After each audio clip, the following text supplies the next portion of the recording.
सरस्वती नमस्तुभ्यं वरदे कामरूपिणी विद्यारंभं करिष्यामि सिद्धिर्भवतु मे सदा। द्वादशांग जिनवानी माता की जय। थोड़े प्रश्न कर लिए जाएं, आज दिमाग को थोड़ा सा खोल लिया जाए।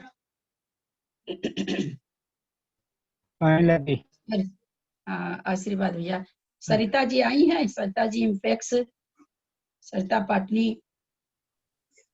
हाँ भाभी, जय जिनेंद्र आई। जय जिनेंद्र।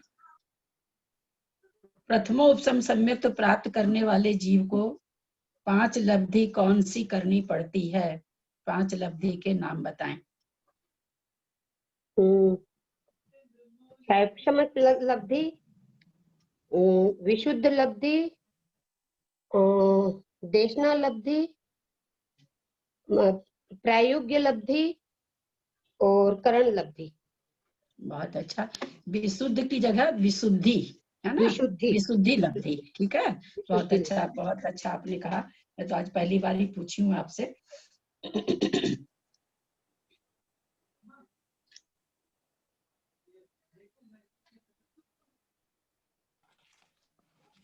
हीरा जी पांड्या आई हैं। हीरा जी पांड्या, कलकत्ता। हाँ। अभव्य जीव कौन कौन सी लब्धि करते हैं? अभव्य जीव कर सकते हैं, करते नहीं मतलब कर सकते हैं। अभव्य जीव को कौन कौन सी लब्धि हो सकती है? एक मिनट सोच लेता हूँ। देशना लब्धि, प्रयोग लब्धि, विशुद्ध लब्धि। विशुद्ध नहीं होगी और करण लब्धि होगी अभव्य जीव के। पूरा नहीं ठीक से दिमाग में आ रहा है, नहीं बता पाऊंगी। कोई बात नहीं, कौन कौन आए मुझे पता ही नहीं चल रहा है। मैं बोलूं? मतलब नहीं। मैं बोलूं? मंजू जयपुर। नहीं नहीं, आप ये सब क्या बोलेंगी?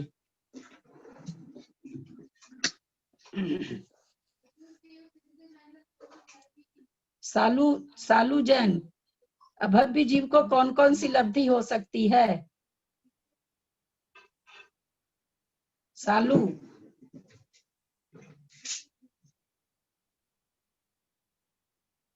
नहीं हो क्या? तुम्हारा नाम तो दिख रहा है। शालू,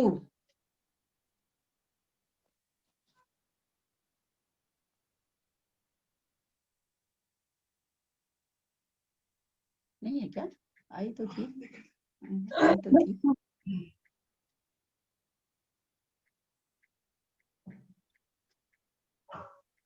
मंजू जी जयपुर। छायिक सम्यक दर्शन। सरिता हाँ बोलिए। तो अभी तो यही नहीं बताया छोड़ के। अच्छा ठीक है, तुम बोलो। हाँ, इसको ठीक से बताइए ताकि जिनसे जवाब मांगे उनको समझ में आ जाए। मेरे को नहीं बताना, आप लोग को सारे सुनने वाले को बताना है ना।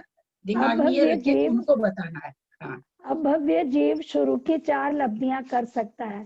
क्षायोपस्मिक लब्धि, विशुद्धि लब्धि, देशना लब्धि, प्रायोग्य लब्धि, लेकिन वो करण लब्धि नहीं कर पाता है, नहीं कर सकता है। अभव्य जीव के हम लोगों को भी ये प्रायोग्य लब्धि, हम लोग भव्य हैं अथवा अभव्य हैं वो तो केवल ही जाने।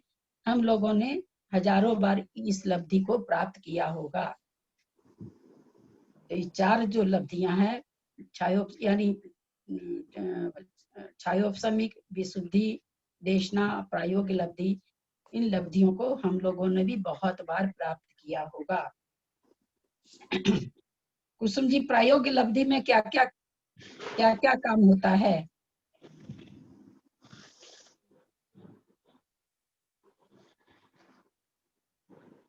अनम्यूट करिए। म्यूट हैं आप म्यूट हैं। अरे म्यूट हैं आप, म्यूट हैं, खोलिए पहले। ओ, हम बोल रहे हैं आप कब पढ़ाए? मेरी क्लासेस मिस हुई है। पुरानी पढ़ाई से जो मुझे ध्यान में आ रहा है वो अंतर कोड़ा कोड़ी सागर प्रमाण कर्म की स्थिति को कर लेता है। प्रायोग लब्धि में अपनी विशुद्ध परिणामों से अंतर कोड़ा कोड़ी सागर प्रमाण अपने कर्मों की स्थिति को कर लेता है, शुभ भावों से अशुभ कर्म। क्योंकि मैंने इधर में तो पढ़ा नहीं पूरी परिभाषा, उसकी मुझे डेफिनेशन ध्यान नहीं है। जो आप कल बता रहे थे उसी हिसाब से मैं बता रही हूँ। प्रायोग लब्धि में चारों लब्धियों को मिथ्या दृष्टि जीव ही करता है। सम्यक दृष्टि जीव तो करण लब्धि कोई करेगा, प्रयास करेगा, जो उसमें प्रवेश करेगा करण लब्धि में उसको ही सम्यक दर्शन होगा। लेकिन प्रायोग लब्धि में अंतर कोड़ा कोड़ी सागर प्रमाण कर्मों की स्थिति को कर लेता है। मंजू पाटनी, मंजू जयपुर, याद है क्या क्या कार्य होता है इसमें? इसमें किताब में है क्या? ये किताब में आया है? किताब में थोड़ी है। नहीं, आप पढ़ाए थे तो मेरी बहुत क्लासेस छुट्टी हुई थी ना उस समय में। किताब से तो बहुत, किताब का आप लोग को थोड़ी कुछ बताया, बहुत कम है किताब में तो। नहीं, ये लब्धियों का वर्णन लिखा हुआ भी नहीं, ये किताब में है। ललिता जी, मुझे भी मेन तो यही याद था कि अंतर कोड़ा कोड़ी सागर प्रमाण कर लेता है। और 34 मध्यापसरण इसमें होते हैं क्या? नहीं नहीं, वो तो करण लब्धि में होंगे। और कोई याद है इसमें क्या क्या होता है? किसको याद है? कौन बोलेगा? मैं थोड़ा सा बोलती हूँ दीदी। प्रायोगिक लब्धि में चतुस्थानिक से द्विस्थानिक रूप हो जाता है। हाँ, चतुस्थानिक से द्विस्थानिक रूप हो जाता है। हाँ जी। और सत्ता में जो कर्म है वो अंता कोड़ा कोड़ी हो जाते हैं। जो बंध रहा है वह भी अंता कोड़ा कोड़ी हो जाते हैं। हाँ। से बनते हैं और जिससे सम्यक दर्शन हो जाता है उसका अर्ध पुद्गल परावर्तन संसार बचता है। नहीं, अभी सम्यक दर्शन आप कहाँ करा रही हैं? अभी तो करण लब्धि करेगा। चलिए, आप ललिता जी कुछ उत्तर दिया।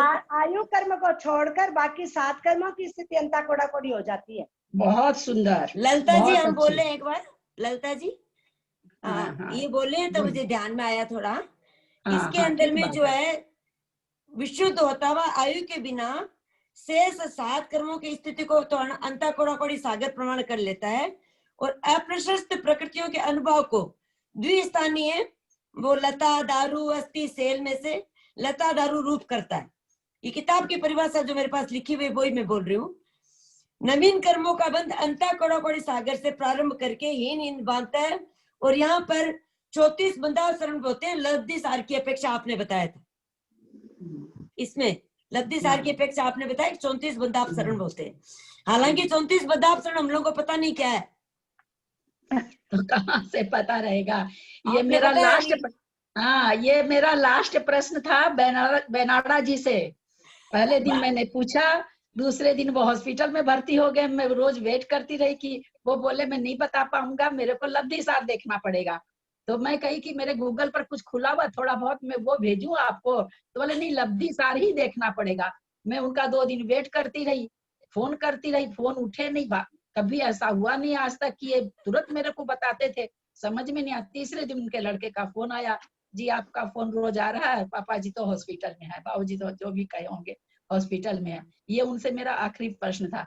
लेकिन मेरे तो खुद बुद्धि लग गई इसको खोजने की, मैं तो इसको जान के रहूंगी। बेनाड़ा जी तो चले गया आधा अधूरा छोड़ के उसको। तो मैंने फिर उसमें जाना, लब्धि सार से जाना इसको क्या होता है। नहीं तो 34 बंध्यापसरण इसमें होंगे क्या? अभी भाभी में बोली ना 34 बंध्यापसरण इसमें होंगे क्या? हाँ जी, कल बताया था दीदी ने। हाँ, मैंने अभी बताया था ना, नहीं करण में होगा। नहीं, करण में तो 3 टुकड़े होंगे, वहाँ कहाँ बंध्यापसरण? वहाँ तो 3 अभी मैं बोली तब आप शायद बोले थे कि नहीं इसमें नहीं होगा। अभी मैं बोली ना कि 34 बंध्यापसरण इसमें होते हैं। हाँ, मैंने तो अभी कुछ नहीं बोला, आप लोग सब एकदम मिक्स होके बोले जा रहे हैं, मेरे तो बोलने का मौका ही नहीं आया। सॉरी। नहीं तो मेरे को लगा मैं गलत बोली हूँ। देखिए, नहीं, गलत उलत की बात नहीं है। हम आप लोगों को पहले ही कह दिए थे कि प्रश्न थोड़े हटके रहेंगे, दिमाग को खोलने वाले, रटे रटाए प्रश्न नहीं दिए जाएंगे। दिमाग खुलेगा तब ना, दिमाग में और चीजें दूसरी भरी भरी है इधर उधर। अब सब कोई ध्यान से सुनिए। 5 लब्धि होती है, जैसा अभी सरिता जी ने बताया। प्रथमोपशम करने वाला जीव पहले 5 लब्धि को प्राप्त करता है।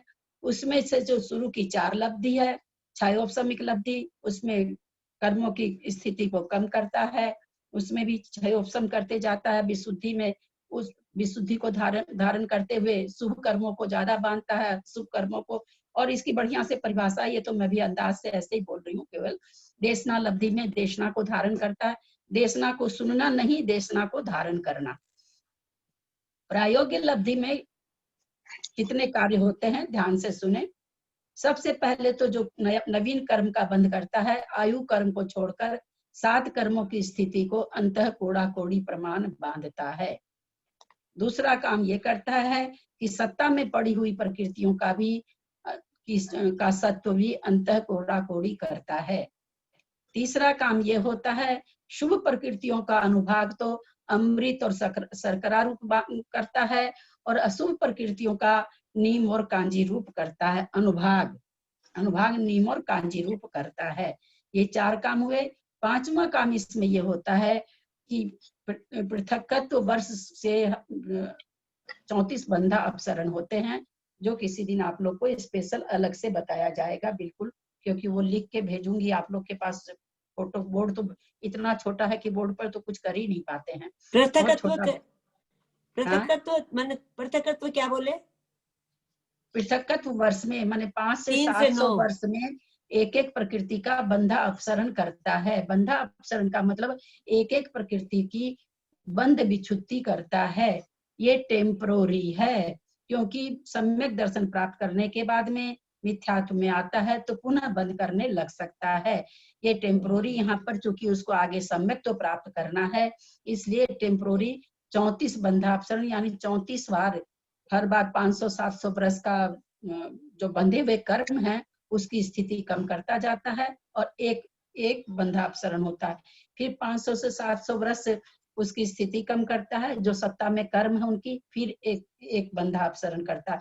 ऐसे 500 से पृथकत्व वर्ष 500 से 700 के अंदर यहाँ आया है। यहाँ 3 से 9 नहीं आया है। 500 से 700 वर्ष पृथकत्व करके फिर एक बंधापसरण करता है। तो जैसे पहले नरक गति विच्छुत्ति होती है, फिर त्रियंच गति की होती है, ऐसे करके 34 बंधापसरण में 45 प्रकृति करीब हो जाती, जितनी भी विच्छुत्ति होती है। एक दिन इसका क्लास अलग से कर लेंगे। ये 34 बंधापसरण होते हैं, उसके बाद वो करण लब्धि में आने लायक होता है। ठीक है। और ये प्रायोग्य लब्धि यहाँ तक बंधा अपसरण तक भी अभव्य आए हैं। हाँ, भव्य बंधा अपसरण करते करते मान लीजिए 34 बंधा अपसरण है, 10 किए, भाव बदल गए। भाव, क्योंकि उसको तो जाना भी नहीं आगे, तो कहीं पर भी उसकी विशुद्धि घटती है तो लौट जाता है, लेकिन वो बंधा अपसरण तक वो भी पहुंच सकता है। तो इतना पुरुषार्थ भी कर लेता है, सब कर लेता है, लेकिन बस अभव्य है। तो दीदी शुभ प्रकृतियों का शर्करा और अमृत रूप बताया गया। हाँ, और अशुभ का गुड़ खांड शर्करा ही तो होता है तीसरा भाग। हाँ, शर्करा और अमृत रूप। और अशुभ प्रकृतियों को नीम और कांजी रूप कर लेता है, जिसको कहते हैं द्विस्थानिक करना। चतुस्थानिक को बदल के द्विस्थानिक करना। ठीक है, चलिए। शुभ प्रकृतियों का अनुभाग करता है ना, कम बेसी। शुभ प्रकृतियों का अनुभाग, शर्करा अमृत रूप और अशुभ का, अशुभ का भी अनुभाग ही कम करता है। दोनों प्रकृतियों का अनुभाग का वेदन कम कर लेता है। सुमन जी जयपुर हैं क्या? सुमन जी जयपुर हैं क्या?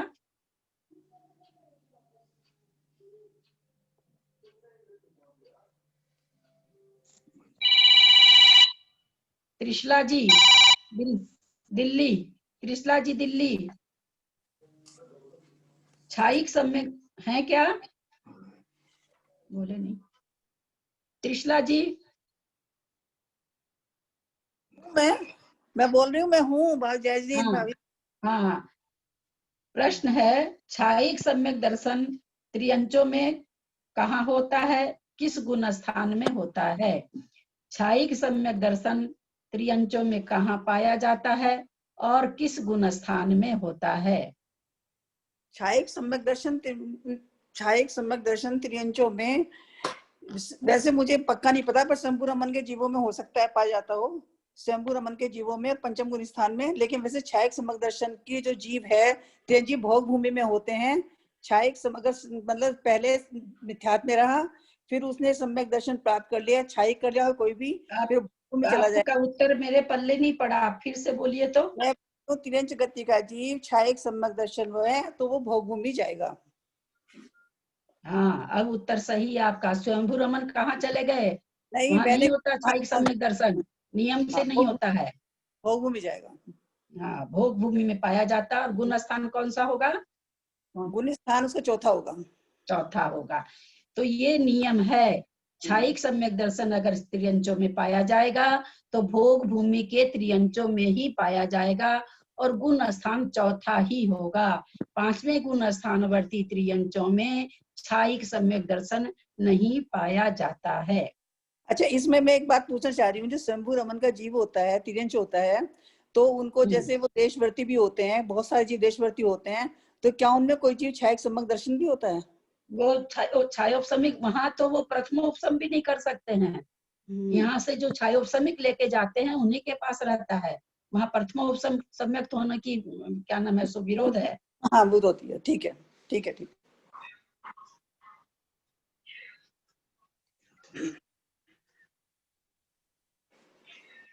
ललिता जी, मतलब पांचवें गुण स्थान वर्ती को नहीं होगा और चतुर्थ गुण स्थान वर्ती को ही होगा?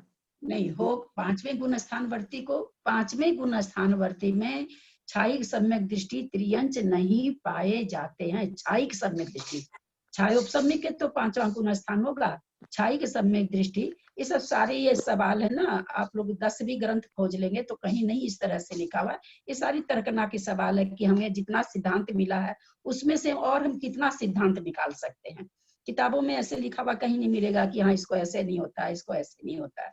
नहीं तो हम लोग क्या लिखें इसको? अगर हम लिखें तो क्या लिखें? हाँ, तो ये बोली ना, मैं के आपके लिखने के हाँ। हिसाब से तो मैंने कहा, फिर बाद में सेंटेंस को बना के कि छायिक सम्यक दर्शन अगर त्रियंचों में पाया जाएगा तो भोग भूमि में पाया जाएगा, और चौथा गुण स्थान ही होगा, पांचवा नहीं होगा, क्योंकि भोग भूमि में 4 गुण स्थान ही होते हैं।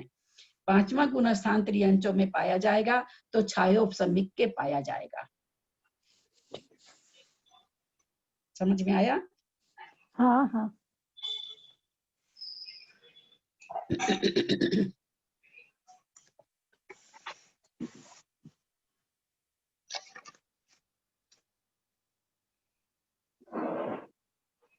अपूर्व करण के द्वारा कितने व कौन कौन से कार्य होते हैं? अपूर्व करण के द्वारा कितने व कौन कौन से कार्य होते हैं? मंजू पाटनी, कलकत्ता। जय जिनेन्द्र ललिता जी। हाँ, जय जिनेन्द्र। हाँ, अपूर्व करण में 4 प्रकार के कार्य होते हैं। पहला गुण से निर्जरा, गुण संक्रमण, राइट है क्या? ठीक ठीक। अच्छा, तब और स्थिति खंडन और अनुभाग खंडन, 4 तरह के होते हैं। हाँ, स्थिति कांडक घात और अनुभाग कांडक घात, है ना? घात बोलना होगा ना, घात करता है।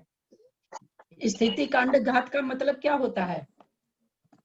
जो कर्मों की स्थिति जो ज्यादा होती है उसको जैसे वो खरोच के निकाल देते हैं ना, उसी तरह से कर्मों की स्थिति को बहुत कम कर देता है।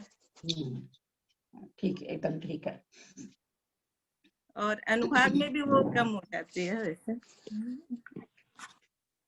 किरण कला, देवगति में उद्वेलना की कुल प्रकृति कितनी होती है? उद्वेलना की कुल प्रकृतियां कितनी होती है?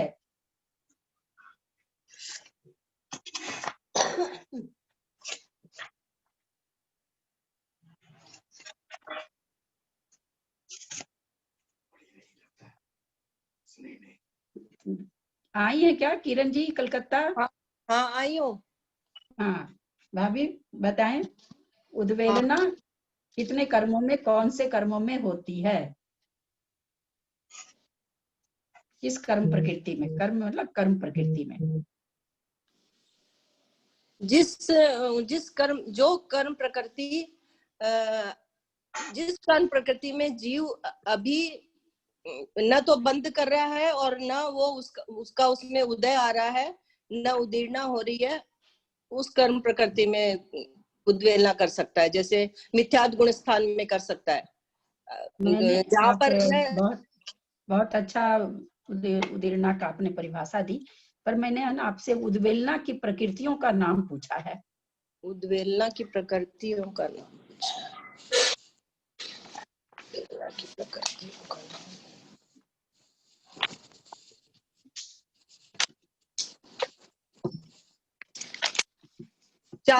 13 प्रकृतियां जो बता रहे थे आप, वो है क्या? हाँ भाभी, हाँ। उसमें देवगति की बतानी है। 13 प्रकृति का नाम बताइए, थोड़ा सा दिमाग दौड़ाइए।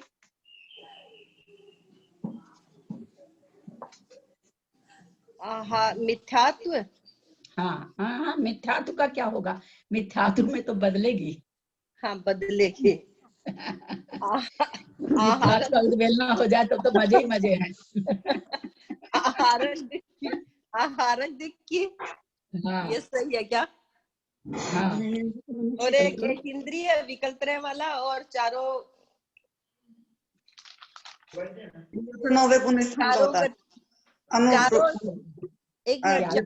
दूसरा नहीं बोले प्लीज, बीच में कोई दूसरे नहीं बोले। जब नहीं उत्तर होगा तो आप लोग से पूछा जाएगा। क्या फिर सुनने वाले दूसरों को कोई भावना नहीं होती है ना? मैं तो समझ जाती हूँ कौन क्या बोला, लेकिन दूसरे को फिर पता नहीं चलता। 2 आदमी नहीं बोले। हाँ भाभी बोलिए, याद है? नहीं याद है? आप थोड़ा गड़बड़ा गए हैं। 13 प्रकृति में से चारों गति में मिथ्या दृष्टि को कर सकता, चारों सटक एक इंद्रिय विकल्प और मनुष्य। आप कुछ और बोलने लग गई हैं आप ना। आप जवाब तो बहुत अच्छा दे रही है, पर दूसरे प्रश्न का दे रही है आप जवाब। हीरा पांडे जी, याद है 13 प्रकृति? हाँ याद है। हाँ बोलिए। और व्यतिरेक सटक, ये तो मैंने बोला ही था। सम्यक और सम्यक मिथ्यात्व, और आरक दीप हो गई 2, सटक हो गई 6, 2, 8, और सम्यक मिथ्यात्व और सम्यक 10, और मनुष्य गत्यानुपूर्वी गोत्र एक बाकी रह गई। मनुष्य द्विक है ना, मनुष्य गति और मनुष्य गत्यानुपूर्वी। ठीक है, ये 13 प्रकृति की उद्वेलना होती है। उद्वेलना किसको कहते हैं? किरण भाभी ने भी जवाब दिया कि जिस प्रकृति का उस समय न बंद हो रहा है न उदय हो रहा है, अगर वो प्रकृति सत्ता में है तो धीरे धीरे उद्वेलित हो जाती है। ऐसे होती है उद्वेलित, जैसा कि मंजू जी बहुत घबरा रही हैं। हमारी जयपुर वाली पल्ले बोल दिए, असंख्यात बोल दिए। हाँ, पल्ले वाला नहीं, ये तो समझ में आ गया। मैं नहीं बोल रही हूँ, आचार्य बोल रहे हैं। अब यहाँ अपने जैन धर्म में असंख्यात और अनंत छोड़ के कुछ है ही नहीं, पल्य सागर छोड़ के कुछ है ही नहीं, तो मैं उसको कहाँ से बदलूं? इसलिए उन शब्दों को सुनने की ताकत कर लीजिए अपने में, अपने को ताकत जुटानी पड़ेगी, वो नहीं बदलेंगे। ठीक है, तो यहाँ पर हम लोग क्या जाने कि जिस गुण स्थान में, जैसे किसी के सम्यक को उस विषय को फिर से दोहरा रहे हैं ताकि लोगों को बढ़िया से समझ में आ जाए। जैसे किसी ने सम्यक प्रकृतिवान प्रथम उपसम करके मिथ्यात्व के 3 टुकड़े कर लिए, उसके सत्ता में शून्य प्रकृति है। अच्छा, मैंने ये चीज सबको याद हुई क्या? मैंने ये बताया था कि अगर किसी को 3 टुकड़े करने के बाद में कोई सम्यक्त्व में आ गया, पुनः मिथ्यात्व में चला गया, मिथ्यात्व में कितने समय के बाद आएगा तो उसे क्या नहीं करना पड़ेगा, और कितने समय के बाद आने से उसे क्या करना पड़ेगा, किसको याद है? ये मैं बोलूं? ये मैं बोल सकती हूँ? मैं बोलूं? हाँ बोलिए, आपसे पूछे भी नहीं है। सरिता जी चलिए, कलकत्ता बोलिए। मैं बाद में आई जी, 2 देर में बाद में आई हूँ, क्लास में अभी आई हूँ। चलिए बोलिए। हाँ, मतलब मनुष्य गति में तो पृथकत्व वर्ष 3 वर्ष से लेकर के 9 वर्ष की सागर तक की जब उसकी आयु बचेगी। आप तो वेदक काल बताने लगे। तो हाँ, प्रश्न बताए। मैंने ये पूछा कि कल हमने ये बात बहुत बढ़िया से बहुत बार समझाई थी, परसों भी बोली थी, परसों मैंने समझाई नहीं थी। मेरा ये प्रश्न है, जब 3 टुकड़े कर करके और कोई जीव सम्यक्त्व में आ जाता है, सम्यक्त्व के बाद मान लीजिए वापस मिथ्यात्व में चला जाता है, मिथ्यात्व से सम्यक्त्व में कितने समय बाद वो आएगा तो उसे कुछ नहीं करना पड़ेगा, और कितने समय बीत जाने पर आएगा तो उसे क्या करना पड़ेगा वापस सम्यक्त्व में आने के लिए मिथ्यात्व से? हाँ बता रही हूँ। अगर अंतर मुहूर्त काल बीत जाएगा तब तो उसको वापस सारा चीज करना पड़ेगा, और एक अवधि समय बचेगा तो उसको 2 करण करने पड़ेंगे क्षायिक के लिए, तो अधकरण और अपूर्वकरण। एक मिनट बाप रे, बहुत अपूर्व। सागर जी से भी आप लोगों ने क्लास ली थी। क्षायिक नहीं होता है मिथ्या दृष्टि से, कभी नहीं होगा 7 काल में। क्षायिक सम्यक दर्शन जब भी होगा क्षायोपशमिक से होगा। अभी भी आप प्रश्न नहीं समझे, अभी आप एक बार रुक जाइए। और कोई देगा इसका जवाब? मैं त्रिशला जी, मैं त्रिशला बोल रही हूँ। मैं बोलूँ? मैं बोलिए। हाँ बोलिए। एक अंतर मुहूर्त, हाँ, अगर प्रथमोपसम वो है, अगर वो मिथ्यात्म मतलब सम्मुख से मिथ्यात्म जाता है तो एक अंतः कोड़ा कोड़ी, अगर वो उसमें एक उसमें आ जाता है, एक समय आ जाता है, अंतः कोड़ा कोड़ी सागर तक अगर वो मिथ्यात्म सम्यक में आ जाता है तो उससे सिर्फ 2 प्रश्न नहीं समझ पा रहे हैं। 1 मिनट और कोई देगा इसका उत्तर? उससे सिर्फ एक समय और एक अंतर मुहूर्त। यदि वो एक समय के बाद आ गया तो करना पड़ेगा।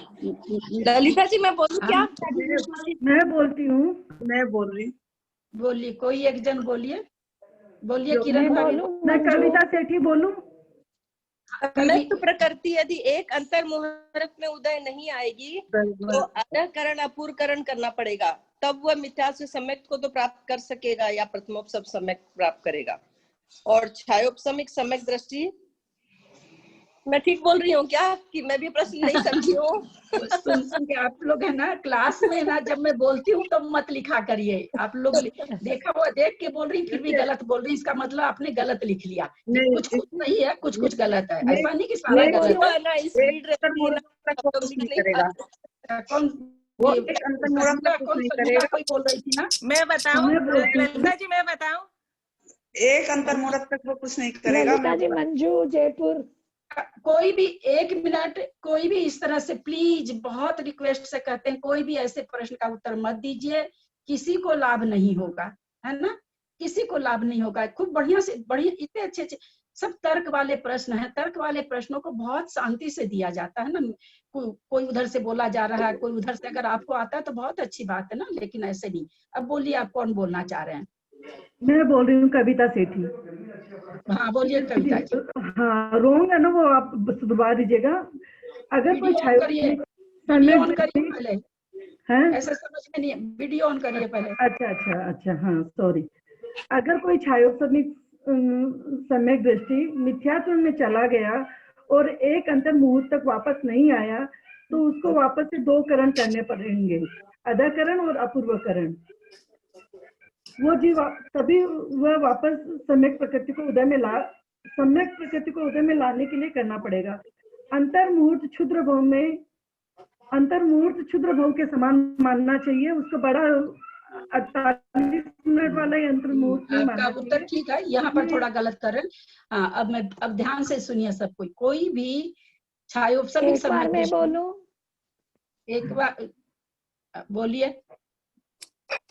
अगर वो उसने एक क्षुद्र भाव में अगर वापस सम्यक्त्व में आ गया, यानी 1/18 एक मिनट मेरी बात सुनिए। आप लोग सभी कोई प्रश्नों का उत्तर बहुत, जैसे अब मान लीजिए कोई अभी आया इस ग्रुप में आके अभी बैठा, एक बार कोई क्या समझेगा कि भाई छायोपसमिक सम्यक दृष्टि था, मिथ्यात्व में आ गया।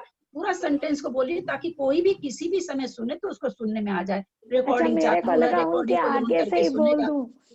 मेरे को लगा उनके आगे एकदम। हाँ, अगर कोई भी क्षायोपसमिक सम्यक दृष्टि अगर मिथ्यात्व में आ गया तो अगर एक क्षुद्र भाव जितने समय में वो वापस सम्यक्त्व में आ गया, तब तो उसे 2 करण नहीं करने पड़ेंगे।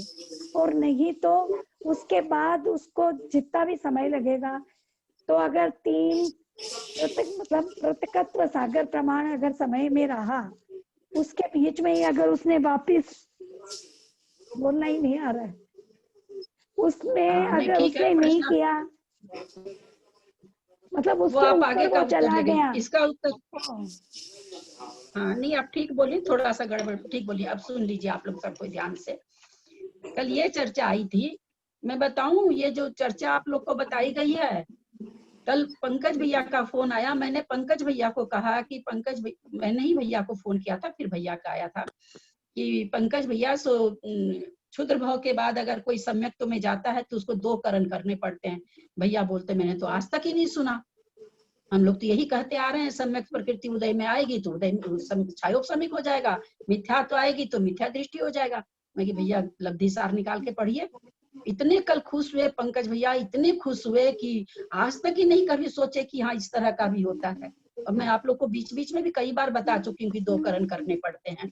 अब सुनिए, खूब ध्यान से सुनिए, ये सब प्रकरण कहीं भी आपको मिलेगा नहीं। सारे कुछ तो तर्क से निकाले हुए हैं, कुछ लब्धि सार के हैं।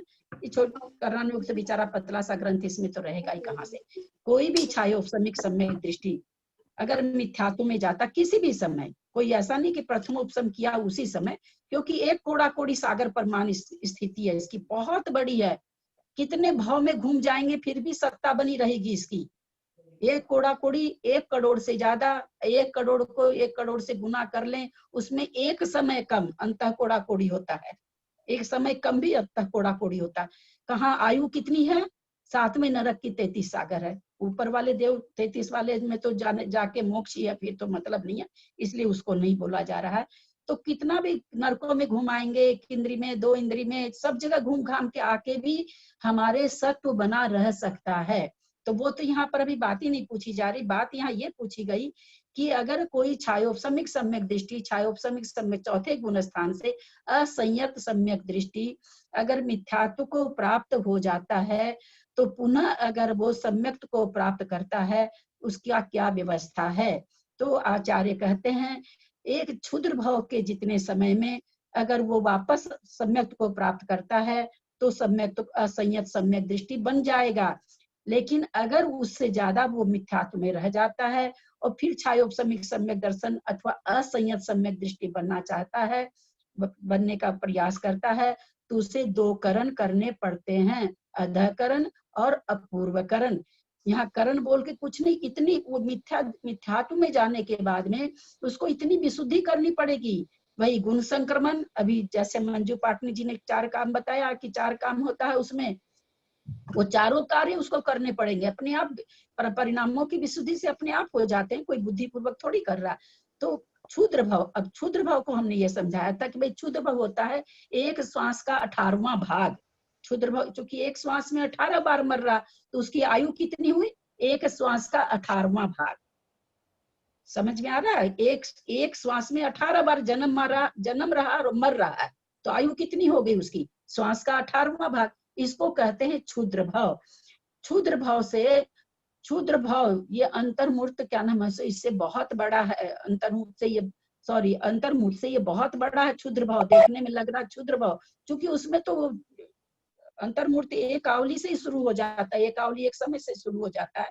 तो इसलिए इसको अंतर्मूर्त भी कह दिया गया कि भाई अंतर्मूर्त में अगर जाएगा, असंयत सम्यक दृष्टि बनेगा, या उसको कहिए छायोपसमिक सम्यक दर्शन को प्राप्त करेगा, तो सीधे कर सकता है। लेकिन उससे ज्यादा अगर रह गया मिथ्यात्व में और फिर अगर वो छायोपसमिक बनना चाहता है, तो उसको 2 करण करने पड़ेंगे।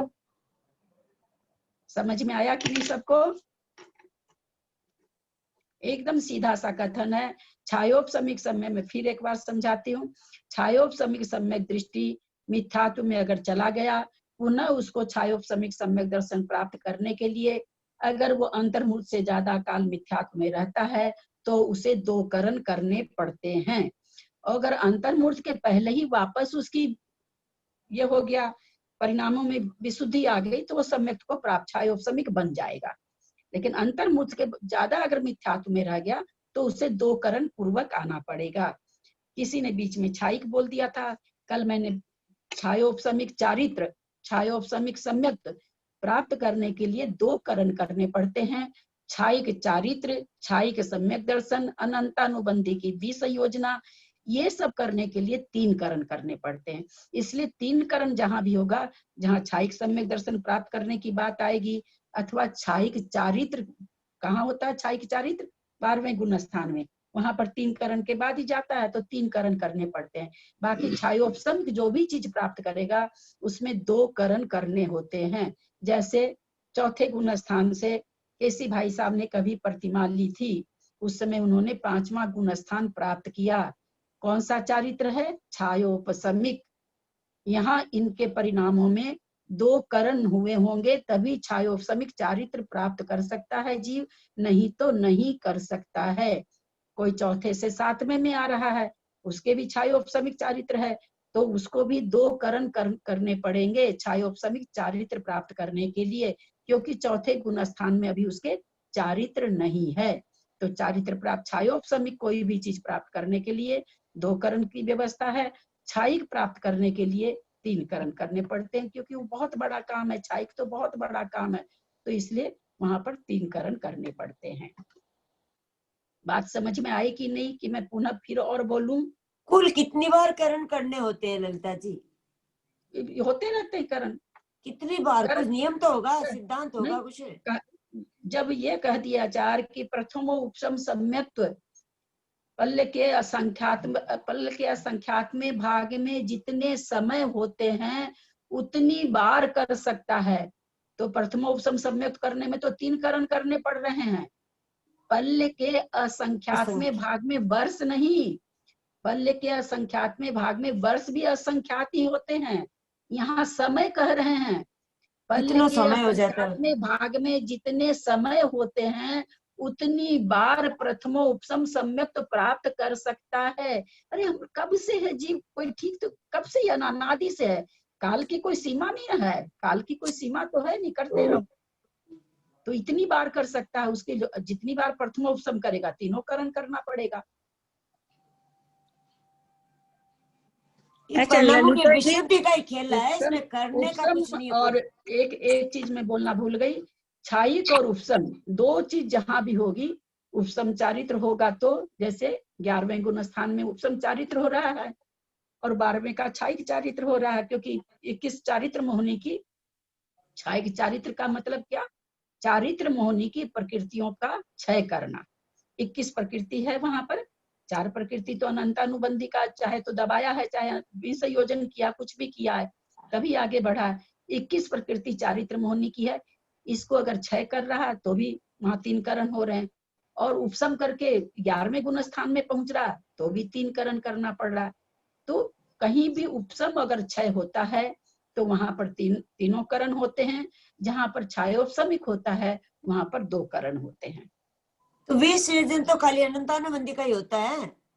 हाँ, तो आप बोले चारित्र मोहनी की बाकी है, प्रत्यय उनका विसर्जन थोड़ी होगा, विसर्जन तो खाली अनंतानुबंधी का ही होता है ना। 21 प्रकृति बोला ना फिर मैंने, कि बची हुई 21 प्रकृतियों का करना पड़ता है छायिक चारित्र के लिए, या उपशम चारित्र के लिए उपशम करना पड़ता है, छायिक चारित्र के लिए 21 प्रकृतियों को क्षय करना पड़ता है। इसलिए तो 4 हटा दिया। विसर्जन थोड़ी करना होता है, ये विसंयोजन तो हमने कहा अनंतानुबंध, मैंने कहा अनंतानुबंधी का या तो विसंयोजन कर लिया या उपशम कर लिया, ये कह रहे हैं कि कुछ भी किया हो वो प्रकृति वहां पर नहीं है उसके पास, वो प्रकृति उसके पास नहीं है। 21 प्रकृतियों मतलब ललिता जी मतलब छायोपशमिक वाले को 2 करण और उपशम और क्षायिक वाले को 3 करण करने होते हैं।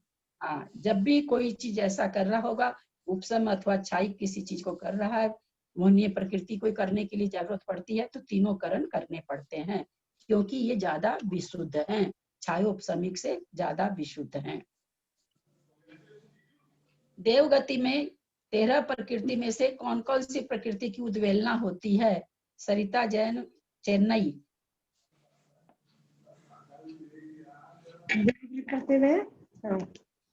देवगति में किन किन प्रकृतियों की उद्वेलना होती है? मनुष्य, द्विक और उच्च गोत्र। ऐसा क्या? देवों को नीच गोत्र होता है क्या?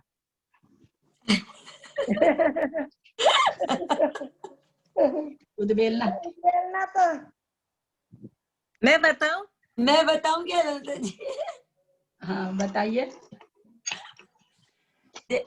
उनके उनके उद्वेलना तो वैक्रिक षटक का तो उदय है उनके, तो वैक्रिक षटक में नरगति नरगत्यानुपूर्वी छोड़ देंगे, देवगति देवगत्यानुपूर्वी, वैक्रिक शरीर वैक्रिक अंगोपांग, ये तो उदय है उनके। आप ये क्या तो पूछ रहे पहले हैं? ही हो गया ना। नहीं क्या पूछ रहे हैं? क्या क्वेश्चन था? बहुत सीधा प्रश्न नहीं है, जितना सीधा समझ के उत्तर दे रही हैं। नहीं आप क्या पूछे थे? देवगति में कौन कौन सी प्रकृति की उद्वेलना होती है, जिसने ऑडियो वापस सुना? हाँ तो वही की देवगति उनके वापस उदय थोड़ी आएगा उसका, वो तो पहले ही हो गया। बंद नहीं कर सकते ना, देव देव में नहीं जन्म सकते हैं। ललिता जी मैं बोलूं? देवगति में कोई भी उद्वेलना नहीं। मंजू जी आप बोलिए। कोई भी उद्वेलना नहीं है। मैं बताती हूँ ललिता जी, मैं बताती हूँ। चार की होगी ना ललिता जी? मंजू पाटनी चार कर्मों की होगी इन्हीं की। इस वाले देवगति के अंदर में मैं बताती हूँ, देवगति के अंदर में एक तो सबसे पहले आहारक शरीर।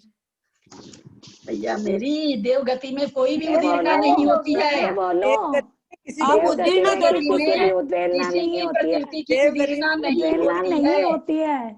देव और नारकियों के किसी भी प्रकृति की उद्वेलना नहीं होती है। देवगति नरक गति में कोई भी उद्वेलना नहीं होती है। देवगति में इन प्रकृतियों का ना उचित संबंध है। ये जो 13 प्रकृति मैं बताऊं, कारण बताऊं? क्योंकि वहाँ पे हाँ उदय और बंद है। उदय है, बंद नहीं है, उदय है। हाँ उदय है और अब एकदम सुनिए, चाहे मंजू जी चाहे जो समझे बताना चाहे। मैं बताऊं, इन 13 प्रकृति का वहाँ पर उदीर्णा क्यों नहीं हो रही है, बताइए। हाँ 13 प्रकृतियों की देवगति में इसलिए उदीर्णा नहीं हो रही है क्योंकि वहाँ देवगति और नरक गति का तो उदय, सॉरी देवगति का तो उदय चल रहा है। उद्वेलना शरीर और उद्वेलना पूछी थी हम भी, उद्वेलना नहीं तो हाँ उद्वेलना नहीं बोल रही हूँ मैं। एक मिनट है ना, जो भी कोई बोलते हो उनको पूरा बोलने दीजिए, है ना, नहीं तो क्या कि कुछ भी न मेरे भी समझ में आता है ना किसी के, बोलने दीजिए। गलत तो नहीं तो गलत तो निकलेगा ही मुख से, उसको ठीक करेंगे ना। उद्वेलना का ही तो बताऊं ना, उद्वेलना। हाँ नहीं ठीक है, बताइए बताइए। देवगति में वैक्रियक षटक की तो है ही नहीं उद्वेलना, क्योंकि वहाँ देवगति का उदय चल रहा है और वैक्रियक शरीर और का उदय चल रहा है और देव नरक में नहीं जा सकते, इसलिए कोई मतलब उनके उसका आगे बंद है ही नहीं, तो उनकी उद्वेलना हो नहीं सकती। और वहाँ क्या हुआ,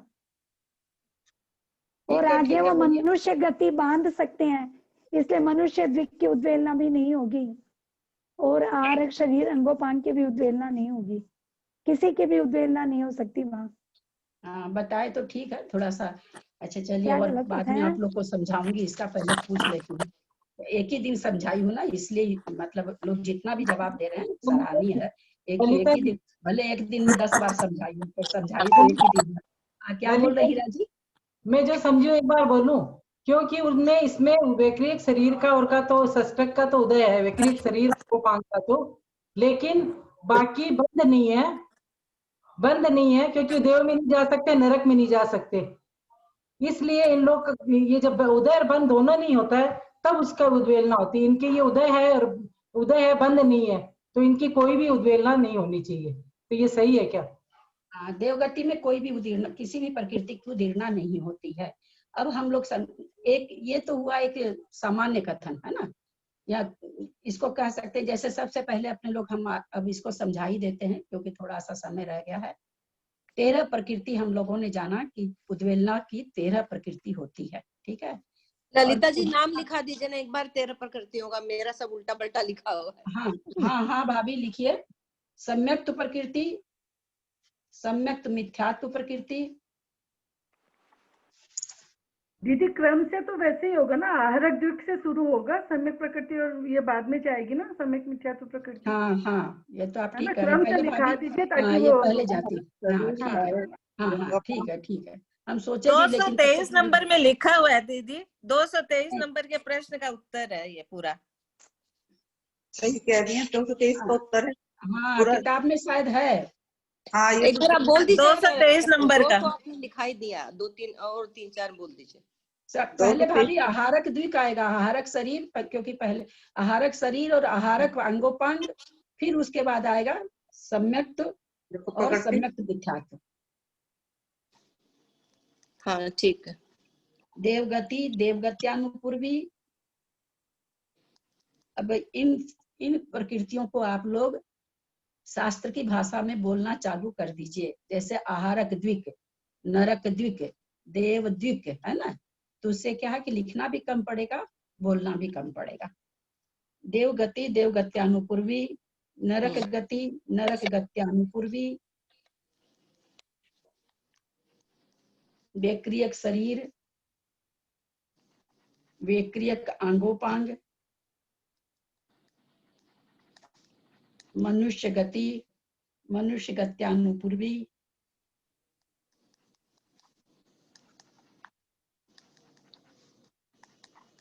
ऊंच गोत्र।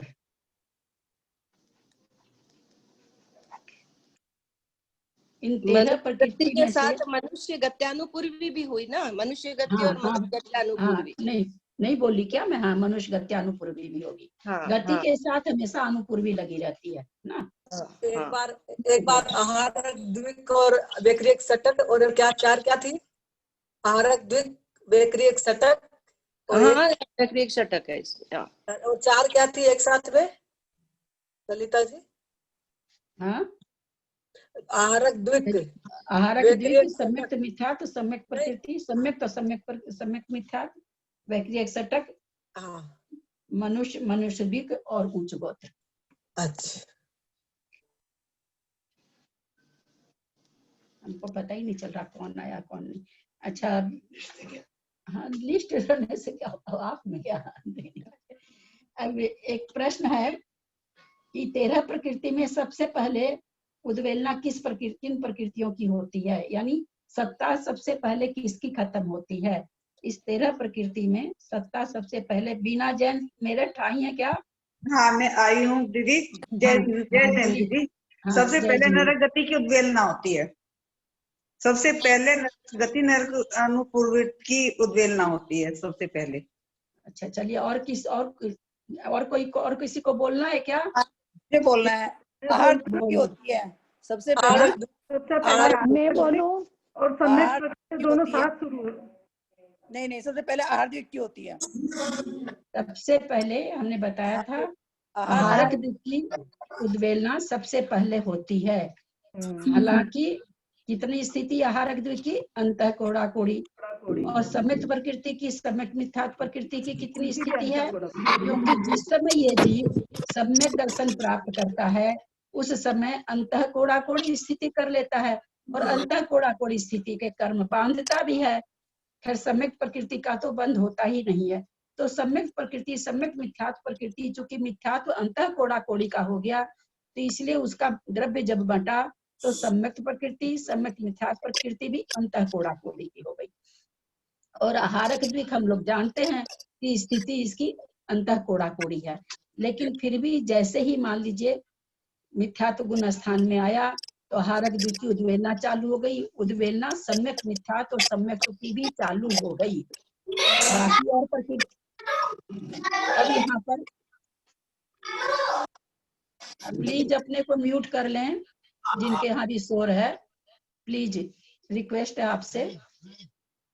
अब मनुष्य गति में है, क्योंकि आहारक द्विक तो मनुष्य गति की चीज है, मनुष्य गति में मिथ्यात्व में आ गया, इसकी उद्वेलना चालू कर दिया। कहीं आवाज कुछ हो रही है? ओ इसमें हो रही है क्या? इसमें कट रही है। उद्वेलना चालू कर दिया तो वहां पर बाकी और जो 7 प्रकृति है उसकी उद्वेल 4 की हुआ ना, 4 तो बच गई 9 प्रकृति। 9 प्रकृति की वहां पर उद्वेलना नहीं हो रही है। क्यों नहीं हो रही है? पहले तो ये बताइए कि वहां 4 प्रकृति की उद्वेलना शुरू हो गई एक साथ शुरू हो करके, चूंकि हमने कल कहा था कि अंतः कोड़ा कोड़ी होते हुए भी आहारक द्विक का अंतः कोड़ा कोड़ी छोटा है, सम्यक्त प्रकृति का अंतः कोड़ा कोड़ी बहुत बड़ा है। इसलिए सम्यक्त प्रकृति के रहते रहते ही आहारक द्विक की उद्वेलना समाप्त हो जाएगी। इसलिए सबसे पहले आहारक द्विक की उद्वेलना होती है। यहाँ पर बाकी 9 प्रकृति जो बची उसकी उद्वेलना क्यों नहीं शुरू हुई? जो 9 प्रकृति बची उसकी उद्वेलना, मंजू पाटनी, उसकी उद्वेलना क्यों नहीं शुरू हुई? नहीं समझ में आया। 13 प्रकृति है उद्वेलना की, ठीक है। हाँ। क्षयोपशमिक से चाहे मुनि पद से कोई भी प्रथम गुण स्थान में आ गया, प्रथम गुण स्थान में आते ही उद्वेलना चालू हो जाती है। कल हमने चित्र के माध्यम से भी समझा था कि जैसे ही मिथ्यात्व गुण स्थान में आ जाता है, पहले आते के साथ पल्य का असंख्यात्मा भाग वो उद्वेलित कर देता है। तो जैसे ही मिथ्यात्व में आया उद्वेलना चालू हो गई। तो आहारक दिक और सम्यक प्रकृति या सम्यक मिथ्यात्व की उद्वेलना हो रही है। बाकी 9 प्रकृतियों की उद्वेलना यहाँ क्यों नहीं हो रही है, या हो रही है क्या? उद्वेलना तो हो रही है, 9 प्रकृति की उद्वेलना हो रही है। कौन बोल रहे हैं? हो रही है। मैं बोल रही हूँ मेरठ वीणा से कि 9 प्रकृति की उद्वेलना तो हो रही है, तभी तो 13 प्रकृति की उद्वेलना होगी। अरे भाई बीना जैन जी, आप तो बहुत आज उत्तर अटपट दे रही हैं आप। और बिना नाम, जब मैं किसी का नाम लेती हूँ तो प्लीज उसका वेट करा करिए बोलने का, है ना। उससे क्या है, किसी को कुछ भी नहीं आएगा, वो कंफ्यूजन में ही आदमी रह जाता है। इसलिए ना जब आपका नाम बोला जाए तब बोलिए, ऐसे कोई भी मत बोलिए। जब किसी का नाम तो ऐसे अपने पास से धीरे धीरे बोलना, ये काम मत करिए। ये इतना, ये कहानी नहीं है, ये किसी की कहानी स्टोरी नहीं है कि राम श्याम चला वहां कुएं पर पानी पिया, आगे गया तो वो टांगा पर बैठ गया। वो कहानी नहीं है ये।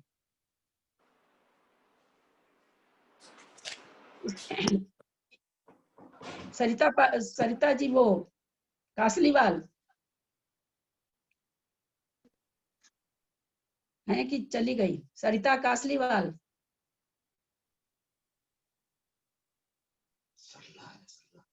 सरला जी, सरला कलकत्ता, सरला जी कलकत्ता। हाँ जय जिनेंद्र। हाँ, 4 प्रकृति की उद्वेलना हो रही है, 13 प्रकृति की उद्वेलना क्यों नहीं बताई, या हो रही है क्या?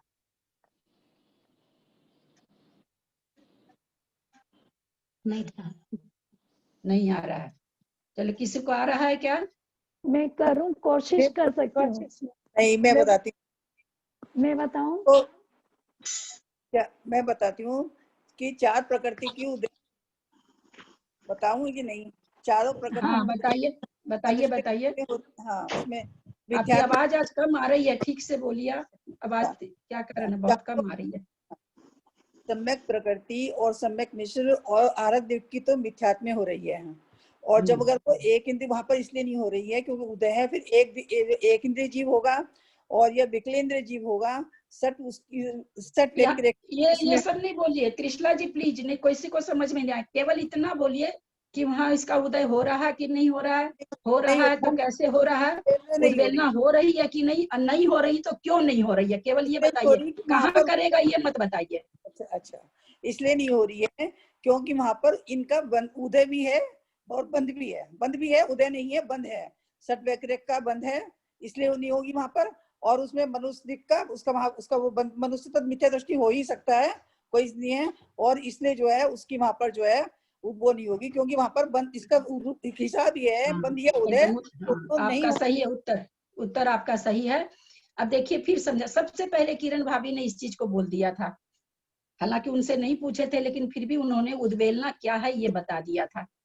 ये तो सब अपने लोग एक एक प्रकृति पर सोचे कि भाई बंध और उदय दोनों नहीं होना चाहिए। जिस प्रकृति के बारे में हम सोच रहे हैं, जिस पर्याय के बारे में सोच रहे हैं, हमको क्या सोचना है कि उस पर्याय में वो प्रकृति बंध सकती है क्या, अथवा उदय में आ सकती है क्या। अगर बंध सकती है तो भी उद्वेलना नहीं होगी, और बंध नहीं सकती है, उदय में आ सकती है तो भी उद्वेलना नहीं होगी।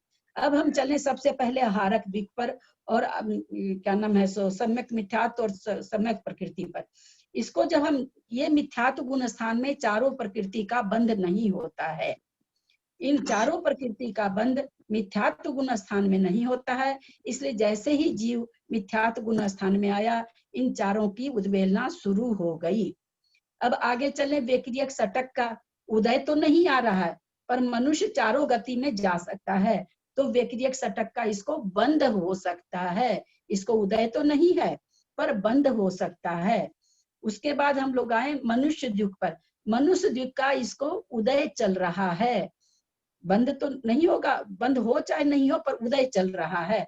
उच्च गोत्र का भी इसको उदय भी चल रहा है, बंद भी हो सकता है। ऊंच नीच दोनों गोत्र मनुष्य गति में बताए गए हैं, तो किसी समय कोई गोत्र किसी समय कैसे बंध भी सकता है और उच्च गोत्र बंध भी सकता है, सबसे पहली बात। इसलिए वहां पर इसकी उद्वेलना नहीं होती है। उद्वेलना का जो नियम आप लोग को बताया गया कि उस प्रकृति पर यह सोचना है कि वो इस भाव में उदय में आ रही है क्या, अथवा बंद हो रहा क्या, और उससे अगले भाव का भी अगर उसमें चिंता ना जाए तो और अच्छा है कि भाई अगले भाव में भाई बंद करेगा, तभी बंद करेगा ना जब अगले भाव में उदय में आएगी। बंद नहीं हो रहा है, क्यों नहीं हो रहा, क्योंकि अगले भाव में उदय में नहीं आएगी। करने गए, कराने गए हैं। बात समझ में आया? बंद का अगले भाव से संबंध है, उदय का इस भाव से संबंध है। तो जो व्यक्रियक षटक है वो मनुष्य गति में बंध भी सकता है और अगले भाव में वो वहां जा भी सकता है। उदय भी अभी नहीं उदय है पर बंध सकता है, अगले भाव में उसमें वो जा सकता है। जो व्यक्रियक षटक है उसमें वो जा सकता है, यानी बंद हो सकता है। इसलिए यहाँ पर उसकी उद्वेलना नहीं है। अब चलने की उसकी उद्वेलना कहाँ होगी, तो व्यक्रियक षटक की कहाँ पर होगी उद्वेलना? कौन बताएगा? व्यक्रियक मैं षटक की बताती हूँ उद्वेलना दीदी, कविता सेठी। एकेंद्रिय में और त्रस में, एकेंद्रिय में व्यक्रियक षटक की ना, हाँ तो उसके एकेंद्रिय में या मैं त्रस बताऊं? में, केवल एकेंद्रिय में, एकेंद्रिय और या विकलत्रय में, दोनों में विकलत्रय में मेरे मुंह से विकलत्रय विकलत्रय भी वहां पर न तो अभी उसके उदय के योग्य है व्यक्रियक षटक, न वो उसमें जानने वाला है। इसलिए व्यक्रियक षटक की उद्वेलना कौन करते हैं? जो एकेंद्रिय और विकलत्रय रहते हैं वो करते हैं। अब बच गया अपने पास में मनुष्य द्युक और ऊंच गोत्र। इसकी उद्वेलना कौन करेगा? तेजोकायिक और वायुकायिक जीव करेंगे, क्योंकि वो ये मनुष्य द्युक की उद्वेलना। एक बार लता जी, एकेंद्रीय और विकलत्रय जो उद्वेलना करेंगे उसके व्यक्रियक षटक की, वो कैसे बताइए? न तो वहां पर उनके उदय है और न उनके बंध है, न उनके बंध है। हाँ, किन के? एक इंद्रिय और दो इंद्रिय, तीन इंद्रिय, चार इंद्रिय। वो व्यक्रियक में जाएंगे नहीं, व्यक्रिय में जाएंगे नहीं और हैं भी नहीं, तो उदय भी नहीं है और बंध भी नहीं है। ठीक है। और जो ललिता जी, ये जो तेज कायिक और वायु कायिक भी तो मनुष्य दिक में नहीं जाएंगे, इनका भी तो नहीं है यहाँ पे। तो इसीलिए तो भाभी हो रहा है ना वहां पर उद्वेलना। हाँ, ये जो तेज कायिक और वायु कायिक जो जीव है वो भी तो, उनकी भी तो उद्वेलना हो रही है वहां पे, वो भी तो नहीं जाएंगे, मनुष्य दिक में नहीं जाएंगे ना तेज कायिक और वायु कायिक मरकर। एक मिनट, आप क्या पूछना चाह रही हैं? जैसे यहाँ पर जो एक इंद्रिय शब्द आया है वो एक इंद्रिय का मतलब पांचों एक इंद्रिय लगाइएगा, वहां पर तेज कायिक वायु कायिक को मत छोड़ दीजिएगा। पांचों होंगे वहां पर, है ना? वहां पर पांचों एक इंद्रिय बोलने का मतलब पांचों हो गए। बाकी आया कि मनुष्य दिक और सारी हो गई, बची कौन सी? मनुष्य दिक और उच्च गोत्र। तो मान लीजिए कि अब हमको ये बताइए कि उसकी मनुष्य दिक और उच्च गोत्र की उद्वेलना यहाँ विकलेंद्रिय क्यों नहीं करा दिए आचार्य? एक अलग से और नियम देने की क्या जरूरत पड़ गई? विकलेंद्रिय क्यों नहीं कराए? क्योंकि चारों षटक में आई इसलिए क्या?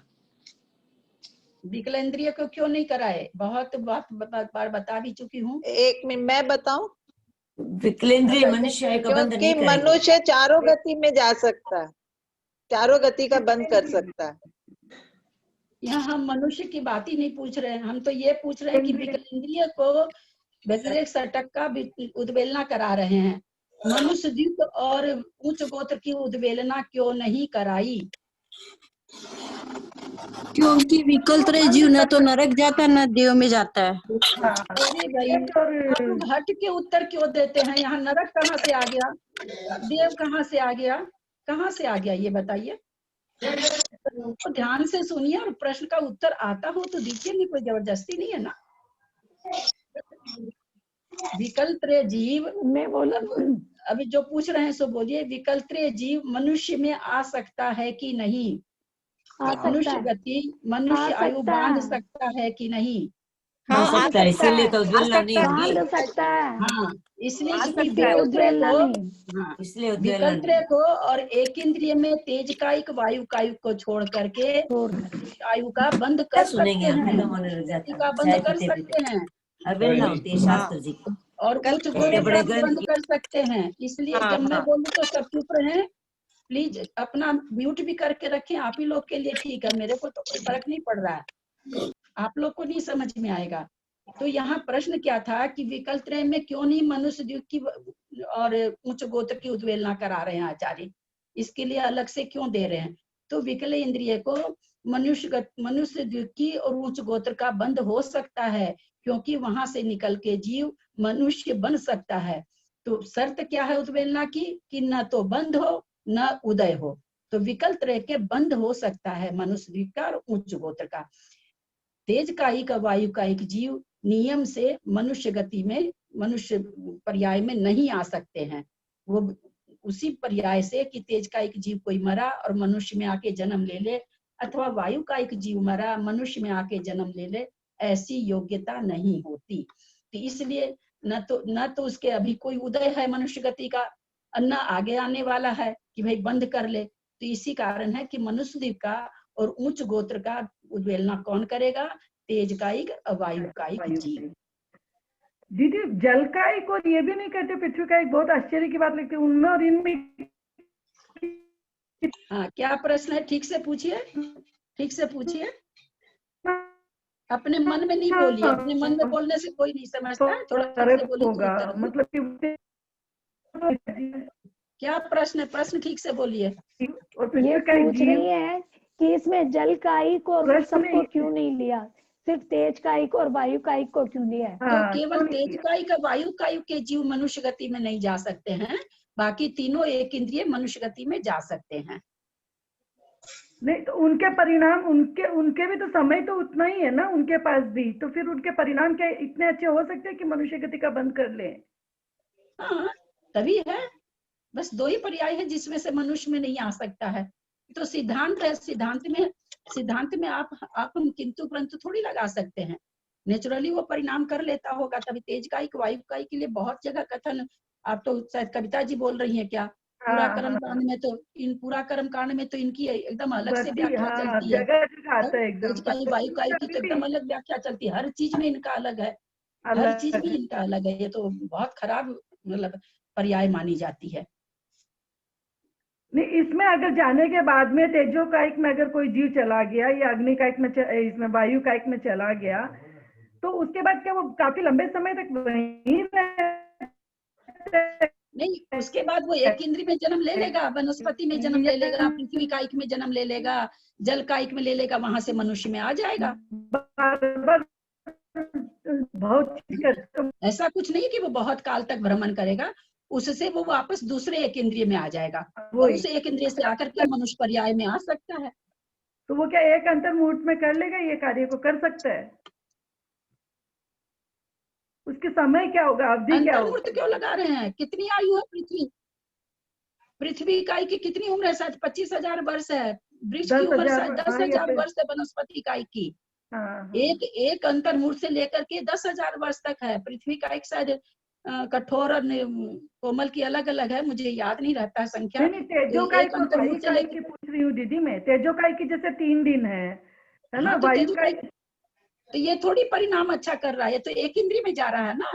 मरण करके ये तो एक इंद्रिय में जा रहा है, ये न तो देव में जा सकता है, न नरक में जा सकता है, न मनुष्य में जा सकता है। त्रियंचों में जाएगा ये, त्रियंचों में। और पंचेंद्रिय संगीत त्रियंच नहीं बनेगा, एक इंद्रिय में 2 इंद्रिय में चला जाएगा, वहां से फिर मनुष्य में, देव नरक में तो वहां से भी नहीं जा सकता है। देव में नरक में जाने के लिए पंचेंद्रिय संगी बनना पड़ता है। उसके बाद वो जा सकता है। त्रस में कैसे जाएगा? त्रस में तो नहीं जाएगा, एकेंद्रिय से वापस एकेंद्रिय ही बनेगा वो। तेजो कायिक वायु कायिक, तेजो कायिक, सुनिए 1 मिनट। तेजो कायिक वायु कायिक जीव मरण करके एक इंद्रिय के किसी भी पर्याय में जा सकता है। विकल त्रय में भी जा सकता है। नहीं जा सकता है तो मनुष्य देव नारकी में नहीं जा सकता है। अच्छा अच्छा, हाँ मुझे लग रहा था विकलत्रय में भी नहीं जा सकते वो। नहीं, और फिर वहां से वो कहीं भी जा सकता है ना। चलिए, इसको फिर समझाना है, कल फिर समझा दूंगी। आज एक बार हाँ, फिर इसको एक बार फिर से वही डिटेल बार बार समझाने से भी ना ज्यादा वो ये हो जाता है। नहीं, अच्छा, आज एक ये चीज सब तो बहुत अच्छा समझ में आया उद्वेलना का। तो वो कल अच्छा, वो चीज समझ में नहीं आई थी पल्ले वाली, ये तो अच्छा, आगे आज बहुत अच्छे से। एक प्रश्न है, क्या सभी अनाहारक अवस्था विग्रह गति कहलाती है?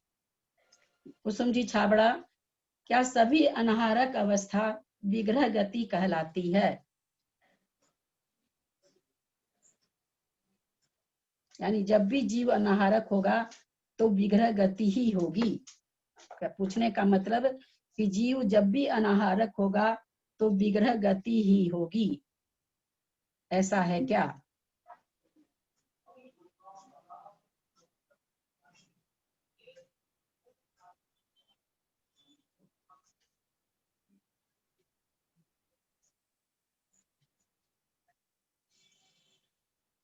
मंजू पाटनी। हाँ, अनाहारक अवस्था में विग्रह गति में अनाहारक अवस्था होती है। अच्छा, चलिए। हीरा पांड्या। हाँ, ये जब रिजु गति से जाएगा तो अनारक अवस्था नहीं होगी, रिजु क्योंकि गति थी, मैंने विग्रह गति पहले ही बोल दी। मेरा प्रश्न समझ लीजिए पहले आप लोग, और मुझे उम्मीद थी कि आप देंगे, क्योंकि इसी तरह का मिलता जुलता प्रश्न का उत्तर आप पहले दे चुकी हैं। मेरा प्रश्न ये है कि क्या अनाहारक अवस्था जब भी होगी तो विग्रह गति होगी क्या?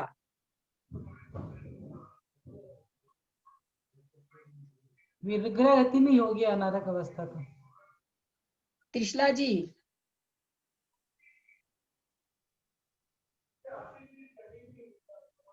अनाहारक अवस्था और भी जगह होती है, खाली विग्रह गति में नहीं होती, और भी जगह होती है। खाली विग्रह गति में नहीं होती अनाहारक अवस्था, और भी जगह होती है। हाँ, तो बताइए ना कहाँ होती है, बताइए। हाँ, केवली समुद्र घात के समय, केवली समुद्र घाट के समय भी जीव अनाहारक होता है, परंतु विग्रह गति नहीं होती है। और हीरा जी ने एक दिन इस तरह का जवाब दिया था, तो मैं सोची आज ये दे पाएंगी। विग्रह गति, अनाहारक अवस्था विग्रह गति में अब सुन लीजिए आप लोग, इस सेंटेंस को ठीक ऐसे ही लिखना है आप लोग को। विग्रह गति में अनाहारक अवस्था होती है, लेकिन अनाहारक अवस्था में विग्रह गति हो जरूरी नहीं है। क्या कह रहे हैं कि विग्रह गति में अनाहारक अवस्था होती है, लेकिन अनाहारक अवस्था में विग्रह गति हो जरूरी नहीं है।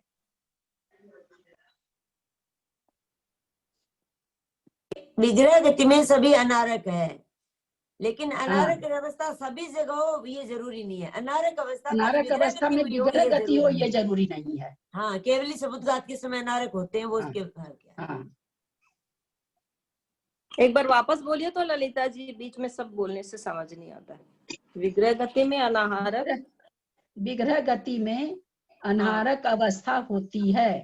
हाँ, ये तो लिख लिया। हाँ, परंतु अनाहारक अवस्था में विग्रह गति होना जरूरी नहीं है। परंतु अनाहारक अवस्था में विग्रह गति होना जरूरी नहीं है। जैसे समुद्र घात के समय अनाहारक अवस्था।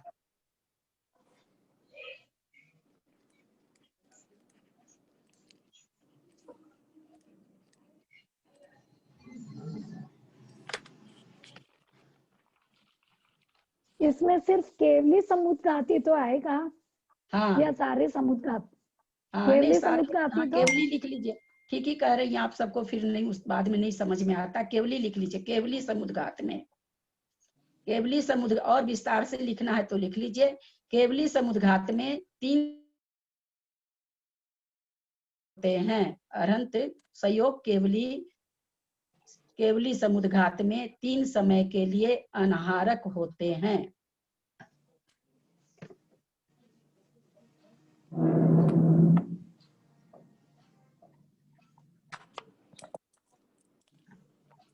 प्रश्न सब अच्छे लग रहे हैं कि नहीं? आनंद आ रहा है कि नहीं आप लोग को? आज तो दीदी बहुत ही बहुत अच्छा अच्छा, बहुत आज तो बहुत अच्छा लगा, आज तो ज्यादा ही अच्छा लगा। ललिता जी, देने लायक थे जवाब, कुछ समझ में आ रहे थे। नहीं ठीक ललिता है, जी, समाज प्रश्न थोड़े ऐसे हैं तो प्रश्न नहीं भी बनते हैं। जवाब हमको नहीं, जवाब बहुत का अच्छा ऐसा लगा। कुछ नहीं करता नहीं, कि आप आज लोग जवाब जवाब आ दें, रहे थे, आज आप लोग जवाब आ जाने। रहे थे, मतलब आज पकड़ में आ रहे थे, हम लोग जवाब दे पा रहे थे। हमको इससे मतलब है कि आप लोग जाने, जवाब दें चाहे नहीं दें। हाँ, नहीं आज अच्छा, देने बोलिए वहां लायक थे। पर समुद्घात अवस्था में विग्रह गति क्यों नहीं बताया? कुसुम जी छाबड़ा, विग्रह गति क्यों नहीं बताया?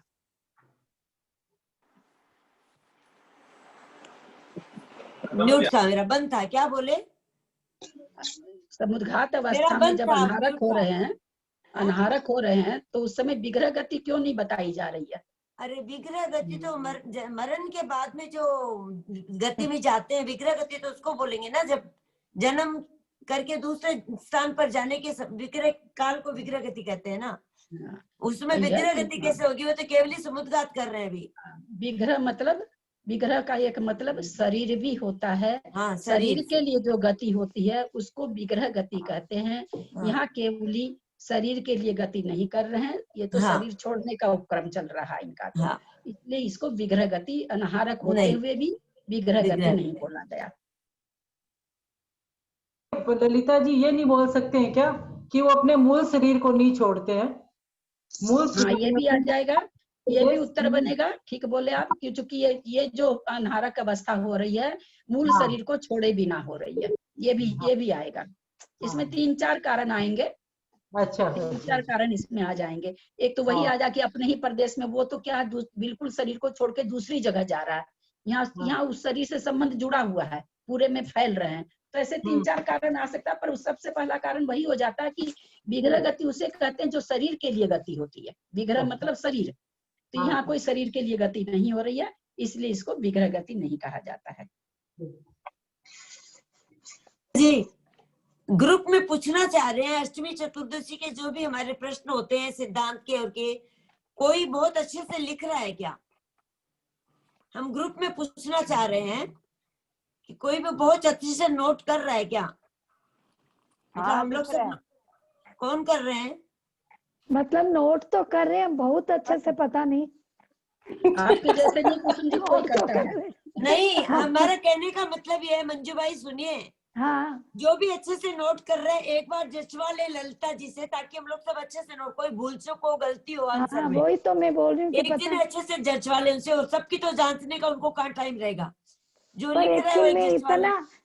एक्चुअल में खुद की लैंग्वेज में अपन उल्टा सीधा ऊपर नीचे कुछ भी लिख देते हैं तो नहीं है ना, तब क्या फायदा? इसीलिए बोल रहे क्षेत्र को नोट कर अलग कॉपी में। चलिए, बीना जी जैन मेरठ, अप्रमत्त अवस्था में कितने गुण स्थान होते हैं? बीना जैन मेरठ, अप्रमत्त अवस्था के कितने गुण स्थान होते हैं? अप्रमत्त अवस्था तो अपने आप में ही गुण स्थान है, 7वां गुण स्थान है। अप्रमत्त अवस्था त्रिशला जी बोल रहे हैं क्या? मैं बीना जी को इनकी कह रही आवाज हूँ, बीना मिलती है जैन। बीना जी। अप्रमत्त अवस्था, अप्रमत्त अवस्था तो अपने गुण स्थान ही तो है, 7वां गुण स्थान है अप्रमत्त अवस्था। अप्रमत्त जो है वो तो 7वां गुण स्थान है भाभी। मैंने अप्रमत्त गुण स्थान नहीं पूछा, मैंने पूछा अप्रमत्त अवस्था कितने गुण स्थानों में रहती है? अप्रमत्त अवस्था 4 गुण स्थानों में रहती है। चलिए ठीक है, मैं मंजू बताऊं? पाटनी, ठीक है ना, कर रहे हैं। अप्रमत्त गुण स्थान, अप्रमत्त अवस्था, अप्रमत्त अवस्था आगे के गुण स्थानों में होगी, जहाँ से अप्रमत्त गुण स्थान शुरू होता है उसमें सब में यही गुण अवस्था रहेगी ना। मुझे गुण स्थान चाहिए, कितने गुण स्थान होते हैं, कौन कौन से होते हैं? अप्रमत्त अवस्था 7वां गुण स्थान हुआ तो 14 गुण स्थान हुए ना, तो 7 बच्चे 7 में रहेगी, 11वां में नहीं। अब प्रश्न को समझ गई हैं, मुझे यही जानना था। उत्तर तो थोड़ा सा आप लोग का 19-20 भी आता है ना, तो मेरे फर्क नहीं पड़ता है, मेरे को ये पता चलना चाहिए कि आप लोग को समझ में आ गया। हाँ, आगे के 7 गुण स्थानों में अप्रमत्त अवस्था रहेगी। हाँ, 8 गुण स्थान में 7 8 हो 8 गए 9 ना, 10 7 11 कैसे भी 12 8 हो 13 गए, 14 8 8 गुण गुण स्थान स्थान में हो गए।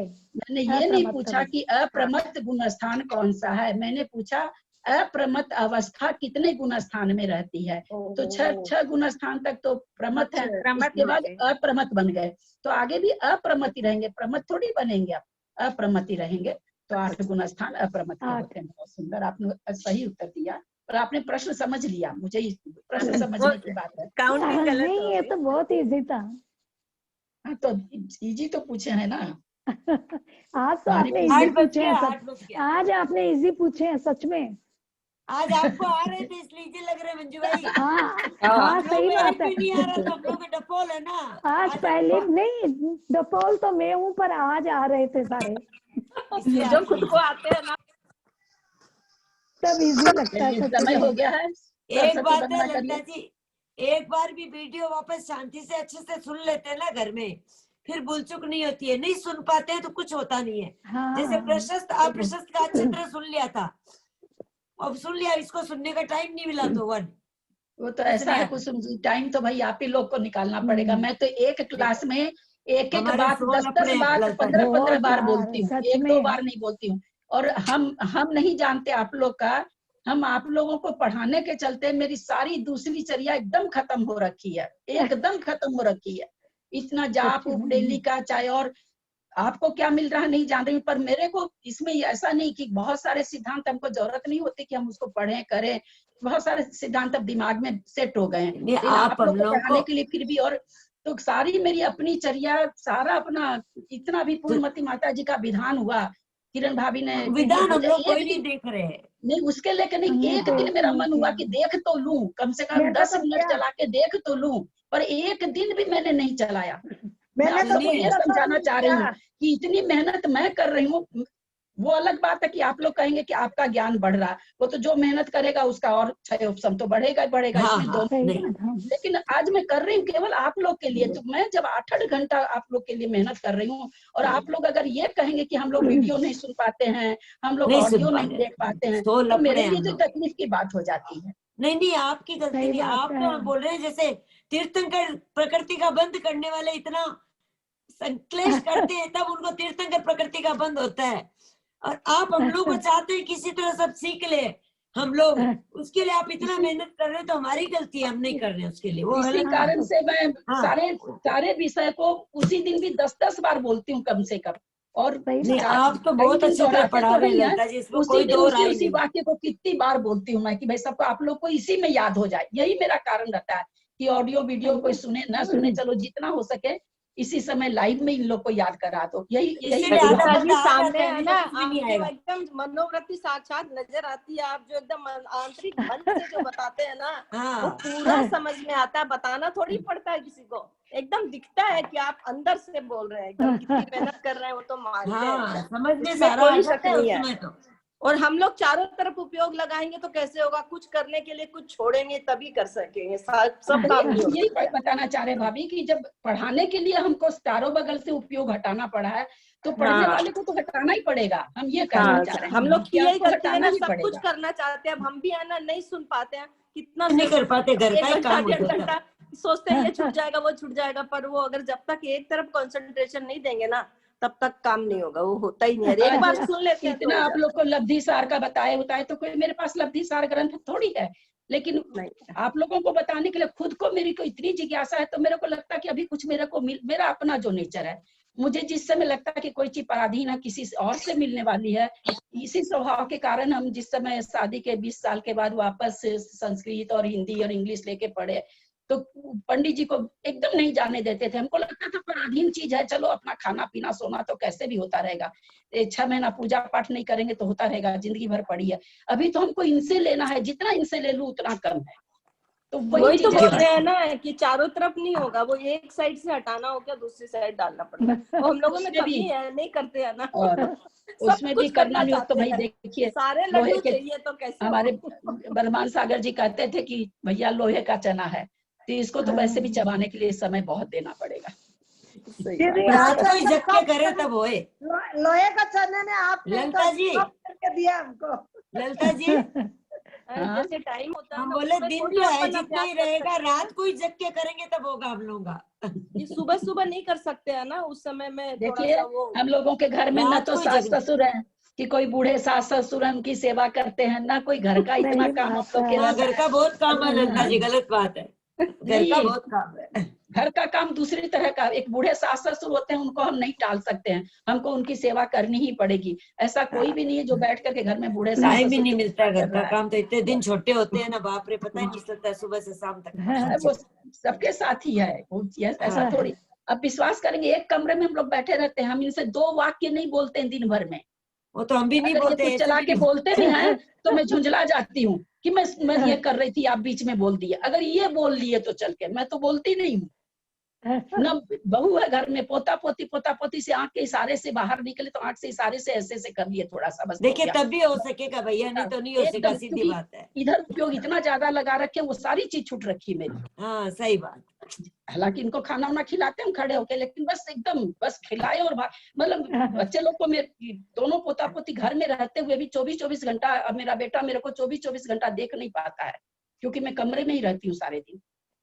तो इतना सेक्रीफाइस करने पर ही तो हर चीज देखिए अपना मूल्य खोजती है दुनिया में। एक घर भी है वो भी मूल्य खोजता है। आप उसको पेंटिंग वेंटिंग करा के बढ़िया रखिए तो आपकी इज्जत करेगा, वो तो पुद्गल है। और ये तो इतना बड़ा ज्ञान है, श्रुत ज्ञान है, इसके लिए बहुत बड़ा ज्ञान है भैया, इसकी तो बहुमान नहीं होगा तब तक नहीं आएगा। ललिता जी, हम लोग आपका बहुमान बहुमान कर रहे हैं ना, आपकी इज्जत कर रहे हैं एकदम। ऐसी थोड़ी आपके प्रति हम लोगों के मन में कितने भाव उमड़े हैं कि कितना टाइम है ललिता जी, ऐसा मत बोलिए। आपका तो है ना नहीं, मैं अपने लिए भाभी प्लीज, मैं अपने लिए नहीं बोल रही हूँ भाभी, ना मेरे लिए कोई बहुमान की जरूरत नहीं है, मैं जिनवाने के लिए बोल रही हूँ, जिनवाणी स्तुति करते हैं। हाँ, जिनवाणी टाइम हो गया है ललिता जी, मैं पर हम करूं? लोग के मन में बहुत है आपके प्रति, ऐसी बात नहीं है। कितना तो मैं समय दे मेरे रहे लिए हैं नहीं आप बोल रही हूँ, आप गलत समझ गए, मेरे लिए काहे का बहुमान। नहीं, आपका मैं गलत नहीं समझी, मैं सही बोल रही हूँ। नहीं ललिता जी तो अपने लिए नहीं बोल रही है, नहीं है अपने मन लिए में नहीं अपने बोल रही है आप आ ललिता रहा जी, है। बोल रही है क्या आप याद बोलेंगे? करिए।